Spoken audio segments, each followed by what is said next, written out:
Hello students, last lecture में हमने पादपों में परिवहन वाला चैप्टर खत्म किया और आज हम इसके कुछ नीट लेवल के क्वेश्चंस जो हैं वो डिस्कस करने वाले हैं। ठीक है, तो मैं उम्मीद करता हूं कि आप लोगों ने थ्योरी पार्ट इसका तैयार कर लिया होगा ताकि हम क्वेश्चन सॉल्व करें और आपको भी उसमें आसानी जाए, क्वेश्चंस बने। चलिए स्टार्ट करते हैं। सबसे पहले क्वेश्चन दिया है, दिए गए चित्र के लिए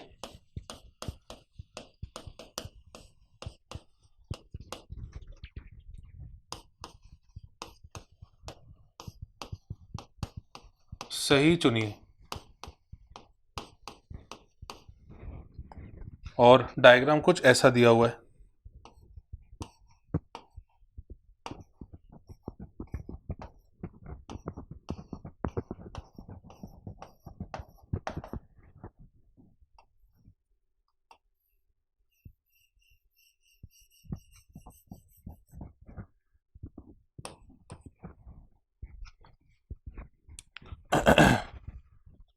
यहाँ पे एक मॉलिक्यूल ऐसा जुड़ा हुआ है और फिर इसी में दूसरा डायग्राम, दो डायग्राम दिए हुए हैं इसमें।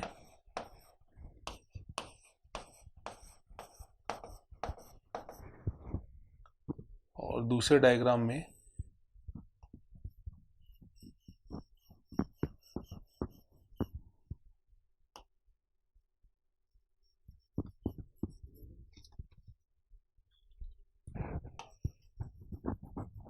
ऐसा दिया हुआ है। ठीक है, अब इसके ऑप्शंस मैं बताता हूं आपको। पहला ऑप्शन है इसका सरल विसरण,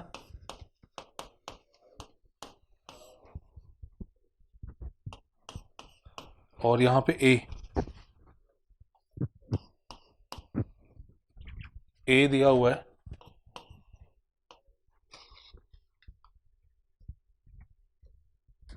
परिवहन प्रोटीन,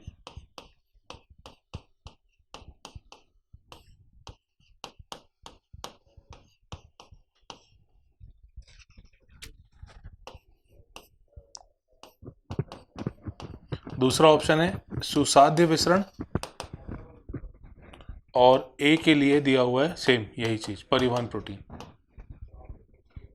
तीसरा है सुसाध्य विसरण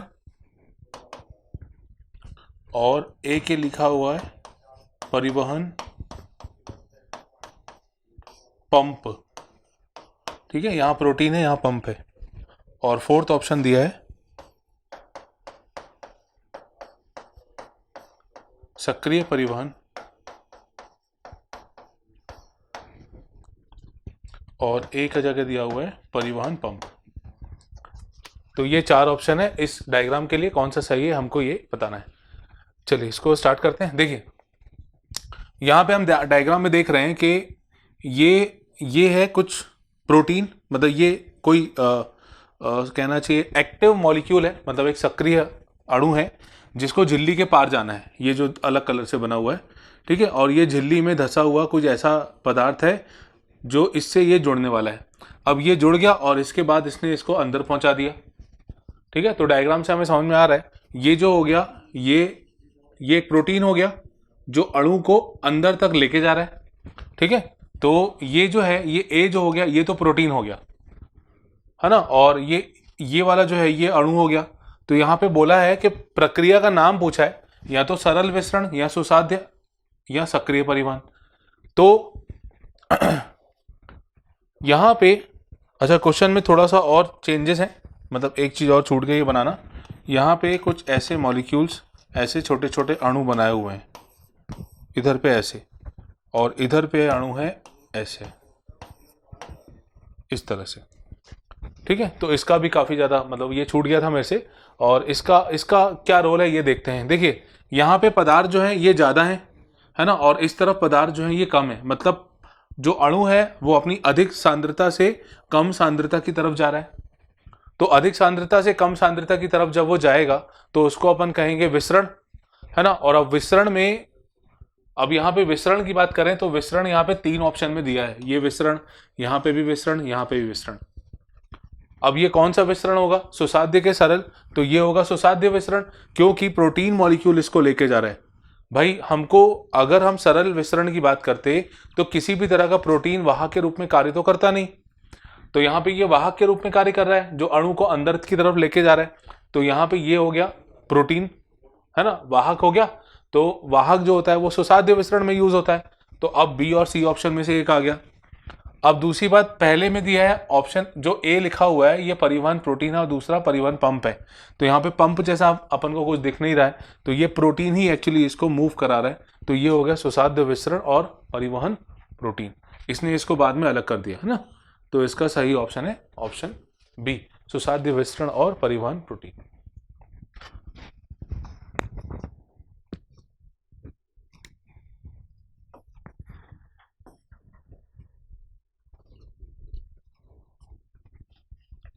नेक्स्ट क्वेश्चन है,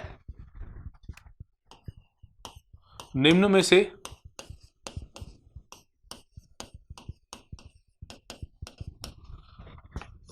सुसाध्य विसरण के लिए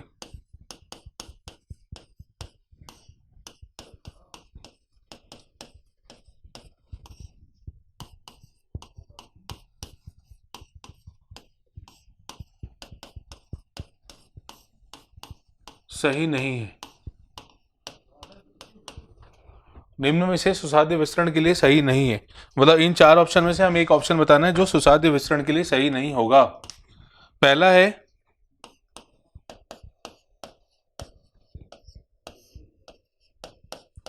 फर्स्ट ऑप्शन है झिल्ली प्रोटीन की आवश्यकता।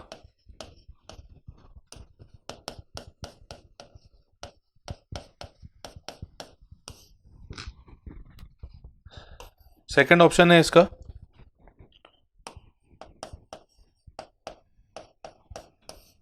सांद्रता प्रवणता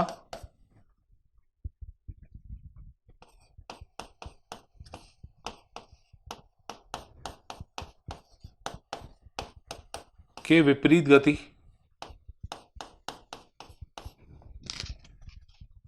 तीसरा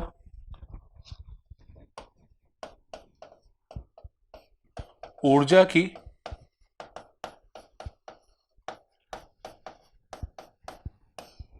आवश्यकता नहीं होना।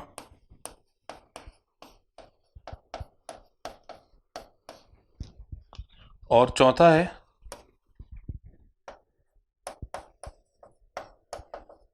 अधिक चयनित प्रकृति। इसमें से सुसाध्य विसरण के लिए क्या सही नहीं है ये बताना है। देखिए, सुसाध्य विसरण मतलब पदार्थों का ज्यादा से कम की तरफ जाना। कोई झिल्ली की आवश्यकता होती नहीं होती है, क्योंकि प्रोटीन एक्चुअली वाहक होता है वहां पे, ठीक है, प्रोटीन वाहक की उपस्थिति में ये होता है। तो हाँ, अधिक से कम की तरफ जाना। ऊर्जा की आवश्यकता इसमें होती नहीं है, क्योंकि ये सांद्रता प्रवणता के अनुसार काम करने वाला होता है। तो पहला ऑप्शन जो है, पहला ऑप्शन झिल्ली प्रोटीन की आवश्यकता, ये झिल्ली प्रोटीन की आवश्यकता होती है, बिल्कुल होती है, ठीक है। दूसरा सांद्रता प्रवणता के विपरीत गति, ये यहां पे गलत हो जाएगा, क्योंकि प्रवणता की विपरीत गति नहीं होती है, प्रवणता की दिशा में गति उसकी होती है। ऊर्जा की आवश्यकता नहीं होना, तो ये भी सही है, क्योंकि ऊर्जा तो लगती नहीं है एटीपी के रूप में, तो अपन देखते नहीं है। और अधिक चयनिक प्रकृति, ठीक है। तो जो इसमें सही नहीं है, अधिक चयनिक प्रकृति मतलब कुछ पदार्थों का जो खास करके जल रागी होते हैं उनका ये परिवहन कराता है। तो सांद्रता प्रवणता के विपरीत गति ये इसके लिए सही नहीं है, क्योंकि सांद्रता प्रवणता की दिशा में पदार्थों का परिवहन होता है।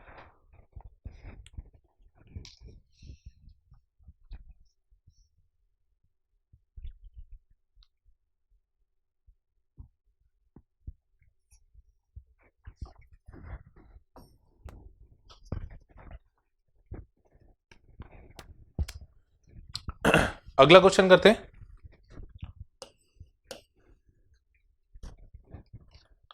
अब अगले क्वेश्चन में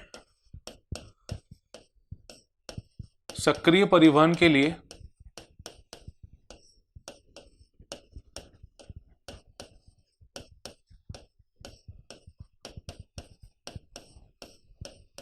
सही नहीं है। मतलब इसमें 4 ऑप्शन दिए हैं, कौन सा सक्रिय परिवहन के लिए सही नहीं है ये हमको बताना है। पहला, फर्स्ट ऑप्शन है ऊर्जा की आवश्यकता।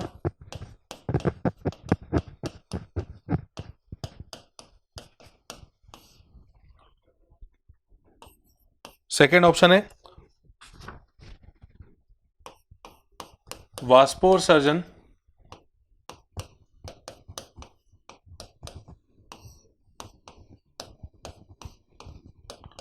कम होने पर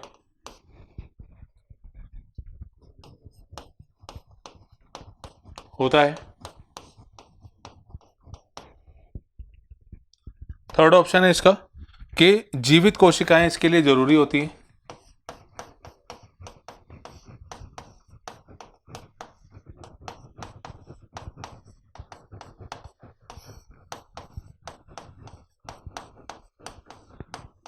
जीवित कोशिकाओं का होना। और चौथा,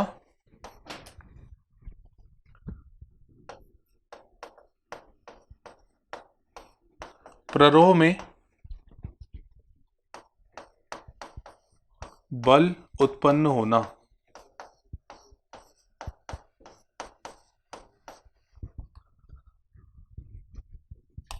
सक्रिय परिवहन के लिए सही नहीं है ना, जो गलत स्टेटमेंट है हमको वो चुनना है। अब देखिए, सक्रिय परिवहन मतलब क्या, जिसमें पदार्थों का जो परिवहन होता है वो कम से ज्यादा सांद्रता की तरफ होता है, तो इसमें एटीपी की आवश्यकता भी होती है ना, कई बार प्रोटीन की आवश्यकता भी होती है। तो ये सारी चीजें इसके लिए हो गई। अब अपन ऑप्शन देखते हैं। पहला है ऊर्जा की आवश्यकता, तो ठीक है, ऊर्जा की आवश्यकता तो होती है, मतलब ये स्टेटमेंट यहाँ पे नहीं आएगा। दूसरा, वाष्पोत्सर्जन कम होने पर होता है, तो वाष्पोत्सर्जन कम होने पर होता है, ये भी इसमें जरूरी नहीं है। ठीक है, मतलब ये सही है, मतलब इसका ऑप्शन ये नहीं आएगा। जीवित कोशिकाओं का होना ठीक है, और प्ररोह में बल उत्पन्न होना, प्ररोह में बल उत्पन्न होना ये यहाँ पे गलत स्टेटमेंट है, मतलब इसका आंसर ये डी होगा, क्योंकि प्ररोह में बल उत्पन्न होना ये इसके लिए जरूरी नहीं है। अगर सक्रिय परिवहन होना है तो वो तो एटीपी की आवश्यकता के, एटीपी का उपयोग करके वो होगा। ठीक है, चाहे वहां पे बल बने या ना बने। तो ये इसका सही ऑप्शन है, ऑप्शन डी इसका करेक्ट आंसर है।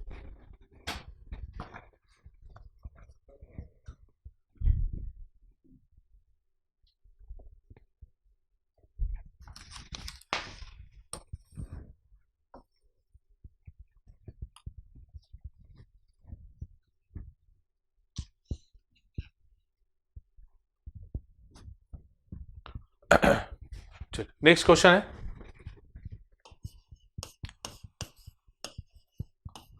जल मार्ग में, जल मार्ग मतलब वाटर चैनल्स में, पहला ऑप्शन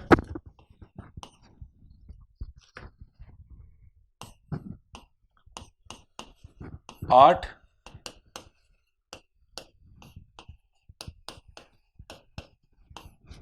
अलग प्रकार के एक्वापोरिन होते हैं। दूसरा,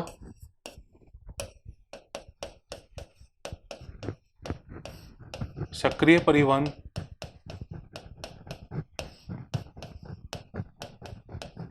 करते हैं। तीसरा,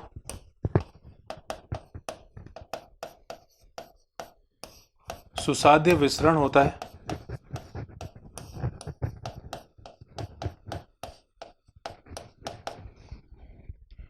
चौथा,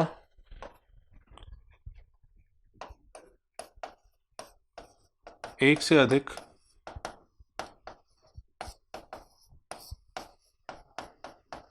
उत्तर सही होंगे।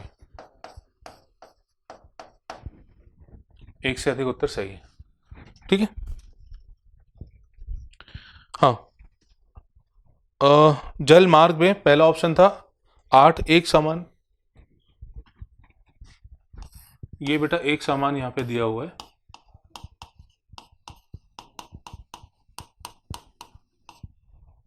आठ एक समान प्रकार के एक्वापोरिन होते हैं। ठीक है, दूसरा सक्रिय परिवहन करते हैं। ठीक है, तीसरा सुसाध्य विसरण होता है। ठीक है, और एक से अधिक ऑप्शन सही है, ये इसका चौथा आंसर है।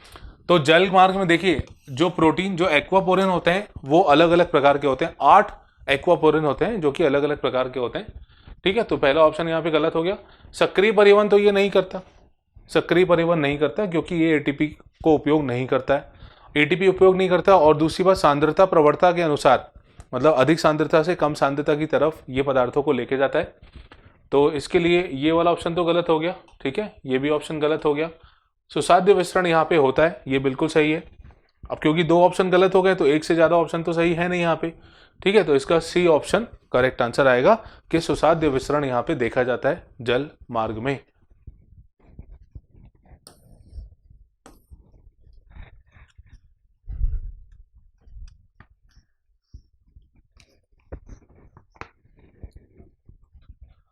अगला क्वेश्चन है,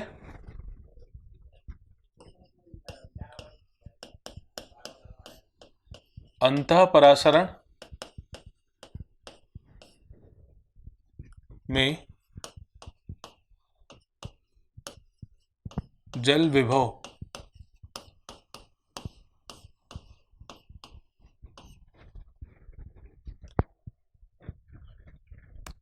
पहला ऑप्शन है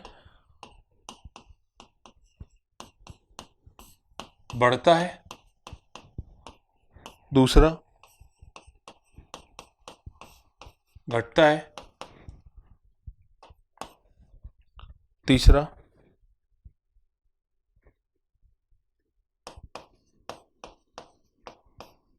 कोई बदलाव नहीं,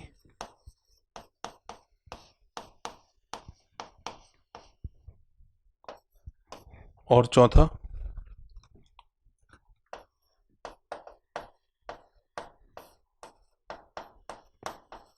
शून्य हो जाता है।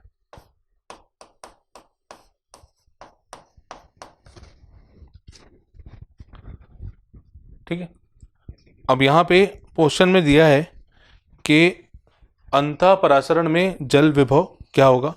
तो अंतःपरासरण में जल विभव क्या होगा? जल विभव मतलब होता है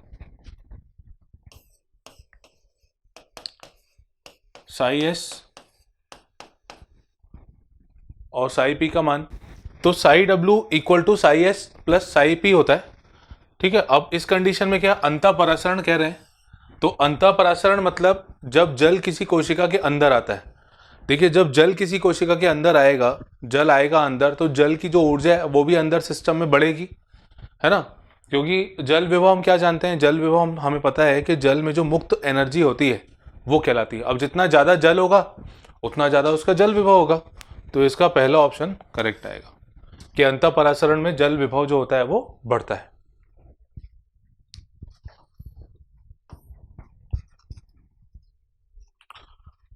नेक्स्ट क्वेश्चन,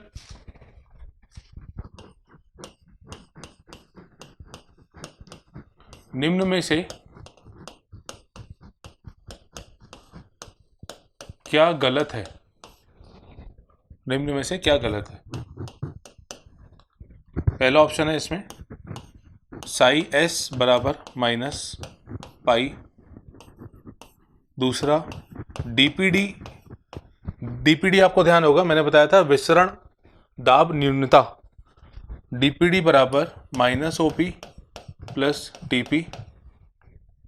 चौथा ऑप्शन है साई डब्ल्यू बराबर साई एस और साई पी का सम। चौथा है साई डब्ल्यू बराबर माइनस डीपीडी। ठीक है, इनमें से क्या गलत है हमें ये बताना है। तो पहला ऑप्शन है साई एस बराबर माइनस पाई। माइनस पाई मतलब, पाई का मतलब होता है परासरण दाब, और जो कि जो विलय विभव होता है उसके बिल्कुल ऑपोजिट डायरेक्शन में होता है। ठीक है, तो ये ऑप्शन तो सही है। फिर दूसरा ऑप्शन है डीपीडी बराबर ओपी माइनस टीपी होता है। भाई विसरण दाब न्यूनता का जो फॉर्मूला अपन ने पढ़ा है ये होता है ओपी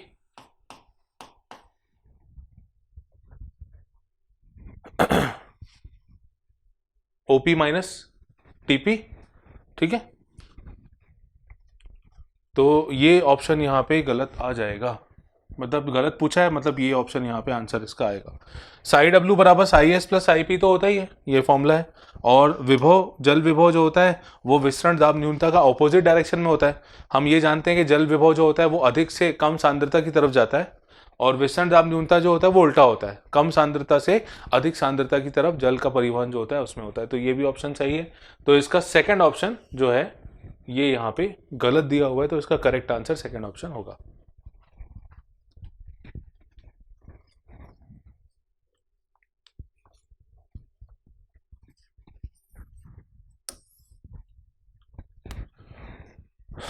अगला क्वेश्चन है,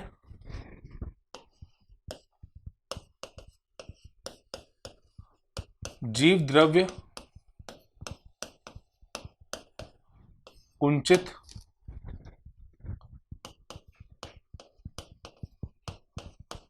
कोशिका के लिए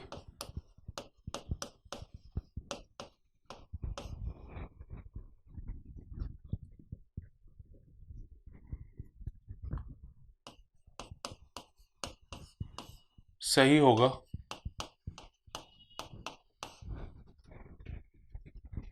पहला ऑप्शन है साई डब्ल्यू बराबर साई एस। दूसरा ऑप्शन है साई एस बराबर साई पी। तीसरा ऑप्शन है साई डब्ल्यू बराबर 0। चौथा ऑप्शन है साई एस बराबर Sai S, sorry Sai W बराबर साई एस प्लस और ब्रैकेट में माइनस साई पी। तो इसमें से बताना है सही कौन सा होगा, ठीक है। अच्छा, इसमें देखिए क्वेश्चन में दिया हुआ है जीव द्रव्य कुंचित कोशिका। जीव द्रव्य कुंचित कोशिका का मतलब होता है कि ऐसी कोशिका जिसको हमने अति परासरणी विलयन में रख दिया है। अब अति परासरणी विलयन में जब हम रखेंगे तो उसके अंदर का जो जल होता है, पानी होता है, वो बाहर जाता जाएगा।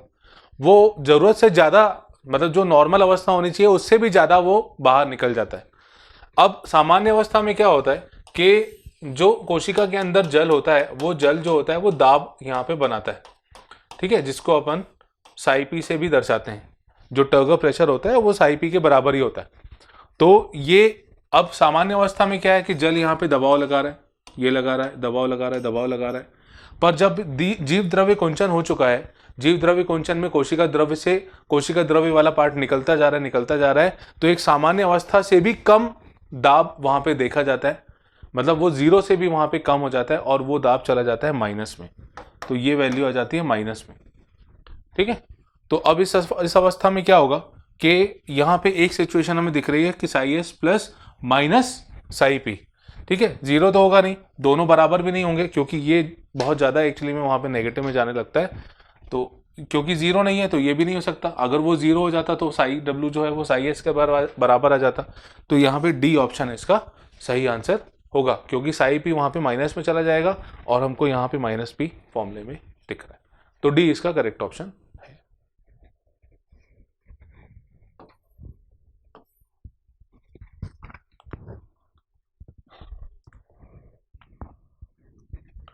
नेक्स्ट क्वेश्चन है,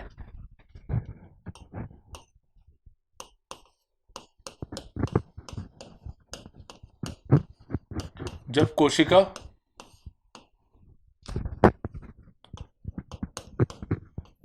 स्फीत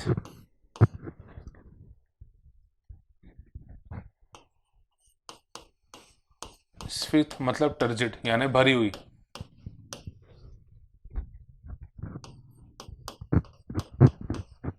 होती है तो उसमें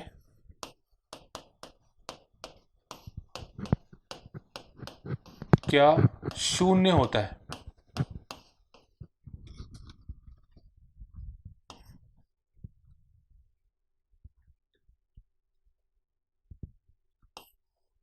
अरे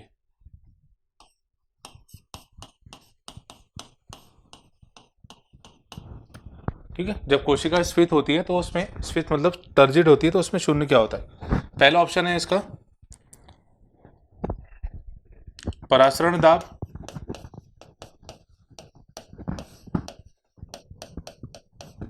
दूसरा ऑप्शन है स्फीति दाब, तीसरा भित्ति दाब, चौथा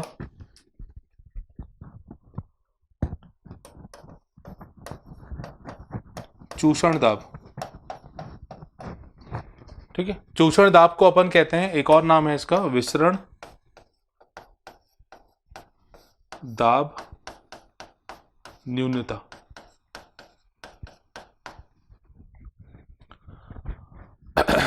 देखिए, इस बात को अच्छे से ध्यान रखिए कि जब कोशिका भरी होती है तो कोशिका में कुछ ना कुछ वहां पे परासरण दाब तो होता है।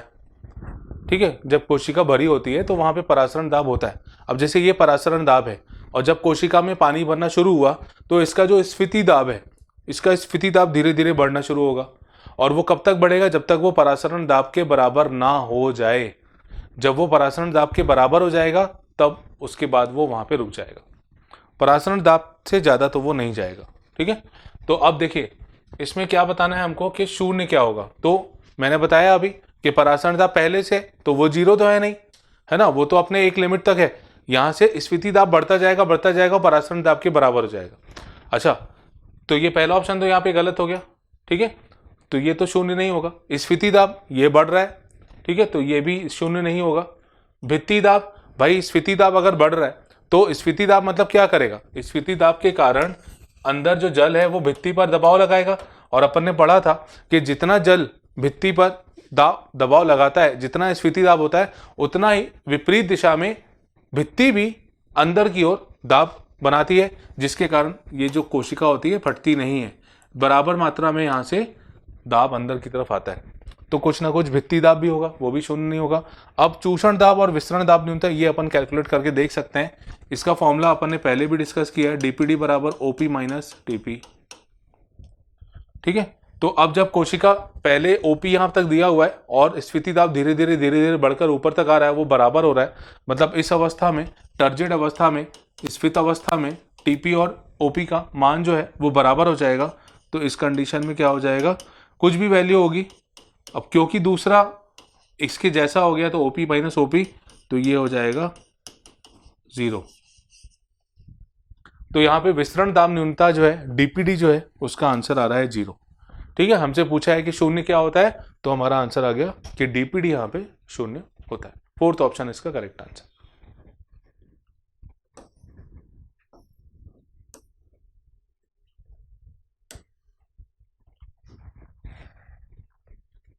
नेक्स्ट क्वेश्चन है, इसमें एक डायग्राम दिया हुआ है, 4 कोशिकाएं बनी हुई हैं।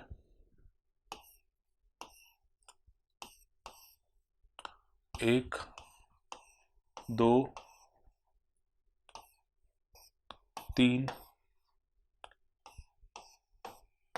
ये 4।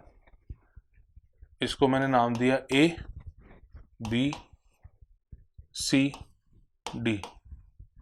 यहां पे डीपीडी का मान दिया हुआ है, ये दिया है 5 एटीएम। यहां पे डीपीडी का मान दिया हुआ है 3 एटीएम। अगले में मान दिया हुआ है, अगले में वैल्यू दी हुई है 4 एटीएम। फिर अगले में वैल्यू दी हुई है 2 एटीएम। ठीक है, ये 4 कोशिकाएं दी हुई है और इन चारों में डीपीडी की वैल्यू अलग अलग दी हुई है। और ऑप्शंस इसके जो दिए हुए हैं वो है डी, बी, सी, ए। फिर दूसरा है ए, सी, बी, डी। तीसरा ऑप्शन है डी, बी, ए, सी। चौथा ऑप्शन है डी, ए, सी, बी। और क्वेश्चन में पूछा है कि इसमें पूछा है कि जल के परिवहन के लिए सही आंसर कौन सा है। मतलब हमें जल का परिवहन यहां पे बताना है।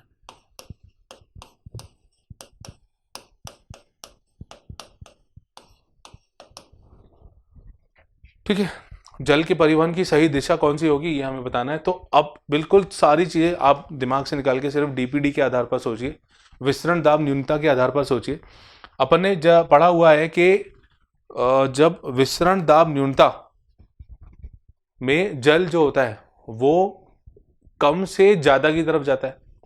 भाई दो चीजें हमें ध्यान रखनी, जल विभव के लिए क्या होगा, ज्यादा से कम की तरफ, मतलब जल विभव का जो मान होगा, जल विभव का जो मान होगा वो ज्यादा होगा, और जल विभव का मान कम होगा तो जल ज्यादा से कम की तरफ।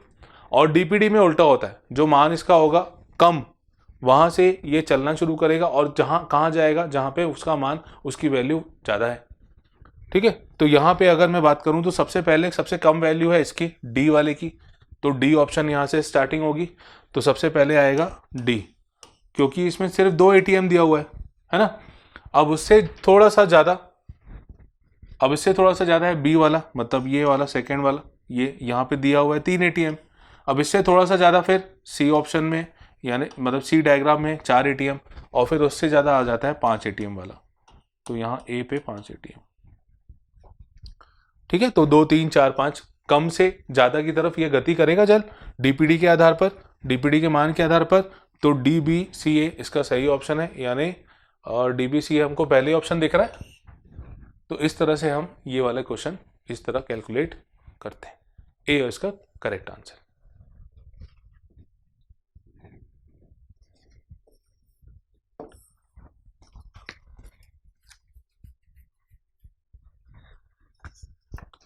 चलिए नेक्स्ट क्वेश्चन करते हैं। अगला क्वेश्चन भी कुछ ऐसे ही डायग्राम वाला है।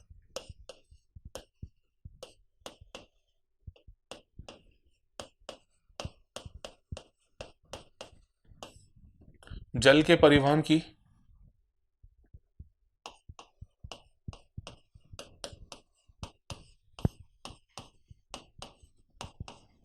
सही दिशा होगी।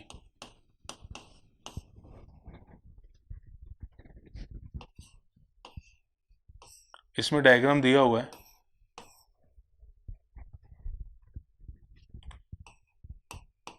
साई एस बराबर यहां पे दिया है -10 बार, साई पी बराबर दिया हुआ है 5 बार। ठीक है, इससे दूसरा डायग्राम यहां पे दिया हुआ है साई एस -15 बार, और साई पी दिया हुआ है 10 बार। बार मतलब इसके दाब की जो इकाई है वो यहाँ पे लिखी हुई है। यहाँ पे साई एस बराबर दिया हुआ है -7 बार, साई पी बराबर दिया हुआ है 1 बार। ठीक है, तो ये है x, ये है y, और ये है z। अब इसके लिए जो ऑप्शंस दिए हुए हैं, ये ऑप्शंस हैं। पहला ऑप्शन है x y z और y। दूसरा ऑप्शन है x y z और x से भी z की तरफ। तीसरा ऑप्शन है इसका x y z, z से जाएगा x में, z से जाएगा y में, और ये दोनों रिवर्स में। ठीक है, और फोर्थ ऑप्शन है इसका x y z, z से जाएगा x में, y से जाएगा z में, और इससे जाएगा ऐसे। तो अब इसका सही ऑप्शन अपन को बताना है। ठीक है, डायग्राम देख के कंफ्यूज मत होइए, अपन इसको सॉल्व करना स्टार्ट करते हैं। कैसे सॉल्व करेंगे देखिएगा सामने आप। सबसे पहले साई एस यानी विलय विभव और दाब विभव का मान दिया हुआ है, तो हम क्या करते हैं, सबसे पहले तो हम निकालते हैं जल विभव का मान। फिर जल विभव जब हमारा आ जाएगा तब अपन वहां कैलकुलेट करेंगे कि ज्यादा से कम की तरफ जल का परिवहन। ठीक है, तो मैं यहाँ पे जल विभव पहले निकालता हूं। तो इसके लिए जल विभव साई डब्ल्यू बराबर Sai S plus psi P होता है। तो साई एस यहाँ पे दिया हुआ है -10 और ये दिया है 5, तो ये हो जाएगा -5। तो इस केस के लिए आ गया -5 बार। ठीक है, x के लिए आ गया -5। ऐसे यहां पे भी होगा -s, यानी माइनस मतलब s मतलब -15 प्लस 10, तो यहां पे आ जाएगा -5। तो इसके लिए भी -5 बार आ गया। और इसके लिए क्या होगा, इसके लिए ये हो जाएगा -7 प्लस 1, तो ये हो जाएगा -6। तो z के लिए आ गया -6। अब हम इसमें बात कर रहे हैं ज़्यादा से कम की तरफ जाता है, तो यहाँ पे क्योंकि ये दो तो बराबर हैं, मतलब इन दोनों के लिए डायरेक्शन बराबर हो जाएगा, यानी जो x और y है, x और y है, ये यहाँ भी जल जा सकता है, यहाँ पे भी जा सकता है, ये तो पक्का है। ठीक है, क्योंकि दोनों का मान यहाँ पे बराबर हो गया। अब बात आती है z की, तो z से क्या होगा, देखिए हमें ये पता है कि जल विभव अधिक जल विभव से कम जल विभव की तरफ जल गति करेगा। अधिक जल विभव किसका है, यहाँ पे x और y दोनों का ही है इसकी अपेक्षा, क्योंकि यहाँ -6 आ रहा है। जितना ज्यादा माइनस में होगा उतना छोटा होता जाता है ना, तो ये ज्यादा, ये ज्यादा, ये कम और ये दोनों बराबर, तो ये दोनों बराबर के लिए अपन ने बना लिया। अब यहां से x से जाएगा z की तरफ। ठीक है, क्योंकि वो ज्यादा है -5, -5 से -6 की तरफ जाएगा, और यहां से भी -5 से -6 की तरफ जाएगा। तो दोनों डायरेक्शन z की तरफ जाएंगे और ये दोनों बराबर डायरेक्शन इस तरह से आएंगे। ठीक है, तो अब इसके ऑप्शन देखते हैं। तो पहला ऑप्शन तो बाहर हो गया, क्योंकि यहां तो सब एक ही डायरेक्शन बना हुआ है। ये देखते हैं सेकंड ऑप्शन, क्या सेकंड ऑप्शन होगा। ये ठीक है, x से z की तरफ जाएगा और y से z की तरफ जाएगा, ये सही होगा यहाँ पे। फिर यहाँ पे क्या दिया हुआ है, z से x की तरफ जाएगा, तो z से x की तरफ तो जाएगा ही नहीं, z से y की तरफ भी वो नहीं जाएगा। ठीक है, यहाँ पे थोड़ा सा और चेंज कर दिया है कि z से वो x की तरफ जा रहा है, ये गलत हो गया, y से z की तरफ जा रहा है, ये सही हो गया। मतलब कुल मिला के इसका जो सब मैचिंग हो रही है, ये है सेकंड ऑप्शन की। तो सेकंड ऑप्शन इसका करेक्ट आंसर है।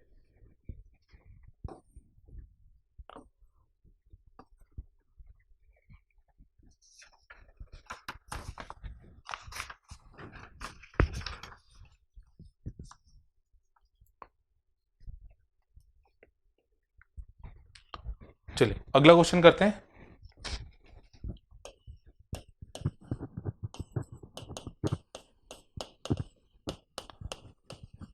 अंतःशोषण के लिए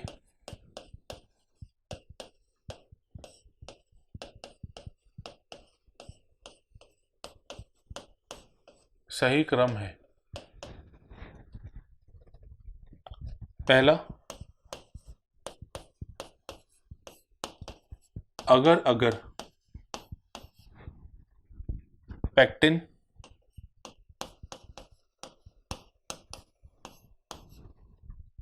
प्रोटीन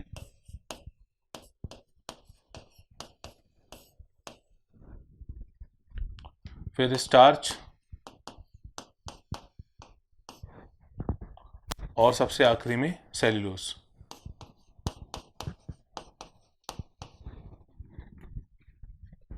सेकंड ऑप्शन है इसका, अगर प्रोटीन पैक्टिन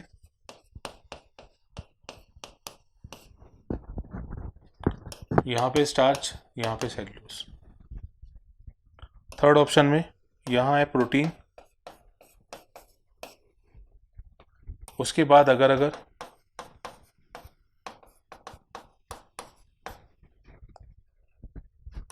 फिर पैक्टिन फिर स्टार्च फिर सेल्यूलोज, और एक आखिरी ऑप्शन है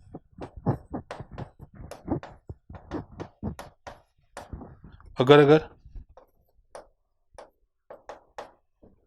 स्टार्च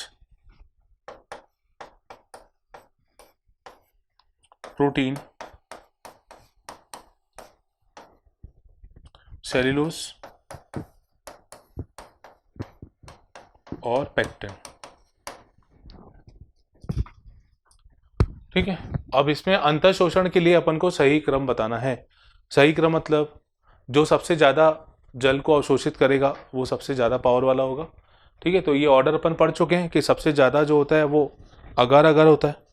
ठीक है, अगर अगर, और फिर उसके बाद प्रोटीन होते हैं, और फिर उसके बाद उसके बाद पेक्टिन होते हैं। अगर अगर जो होता है वो एल्गे से मिलता है, शैवाल से मिलता है। फिर उसके बाद पेक्टिन होता है, फिर प्रोटीन होता है, स्टार्च होता है, सेल्यूलोज होता है। तो इसका सही ऑप्शन आएगा फर्स्ट वाला, कि अंतर शोषण के लिए सही क्रम ये वाला है।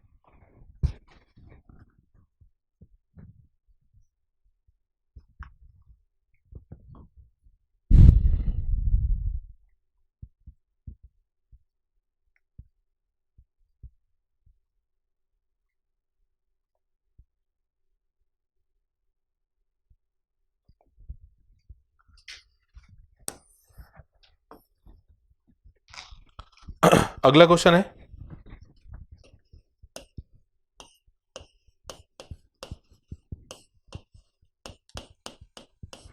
मूल दाब से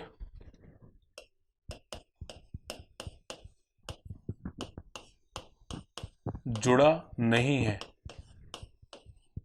मतलब मूल दाब, ये चार ऑप्शन में से इसमें मूल दाब के कारण क्या नहीं होगा ये अपन को देखना है। पहला ऑप्शन है बिंदु स्त्राव,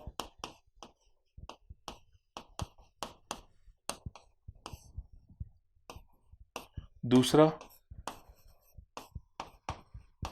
जल का ऊपर तक परिवहन,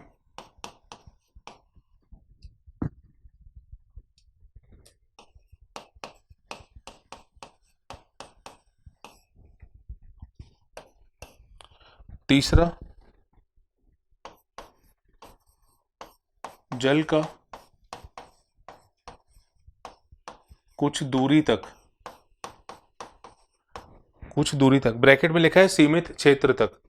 ठीक है, यहां ब्रैकेट में लिखा है सीमित क्षेत्र तक परिवहन।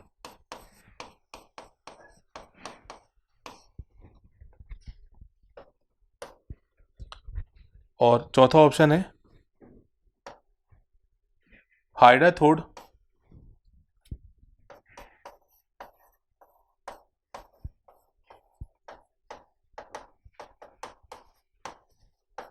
से जल निकलना।